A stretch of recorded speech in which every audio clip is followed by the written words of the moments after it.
I'm very familiar with his crimes and his corruption, and would welcome the opportunity to make that case to the people of my state.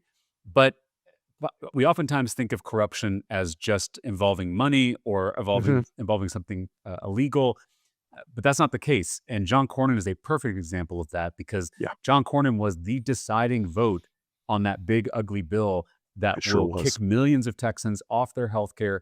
It'll literally take food out of the mouths of hungry Texas kids, all to fund tax breaks for John Cornyn's donors. The Senate barely passed a spending and tax bill that would add trillions to the national debt. KENS 5 reporter Zach Briggs breaks down the potential impacts on low-income Texans. San Antonio Food Bank CEO Eric Cooper has been keeping extra busy in Washington, pushing lawmakers to reconsider historic spending cuts to SNAP. Just begging, right, that they make a decision to help families put food on the table. The so-called Big Beautiful Bill includes more than $4 trillion in tax cuts. To help fill the gap, the federal food assistance program would be slashed by more than $180 billion.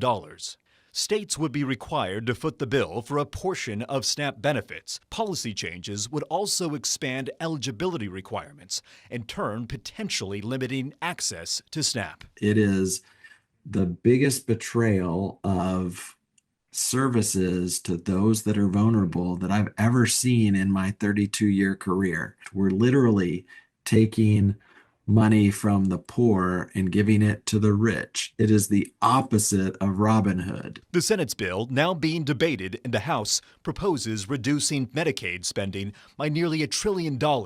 This could jeopardize healthcare access to more than 1 million Texans. Between 1.6 to 1.8 million people, Medicaid cuts alone, the potential for 15 or more rural hospitals to close, which means you're now limiting health access. Corruption is the betrayal of the public trust. It is Right. the use of a public office to enrich the people who are funding your campaigns, and that's exactly what John Cornyn did on the largest scale. Yep. I mean, that is corruption of the highest order, and so I look forward to making the case against either one of those two Republican candidates, and I hope I give the opportunity as the Democratic nominee to do so.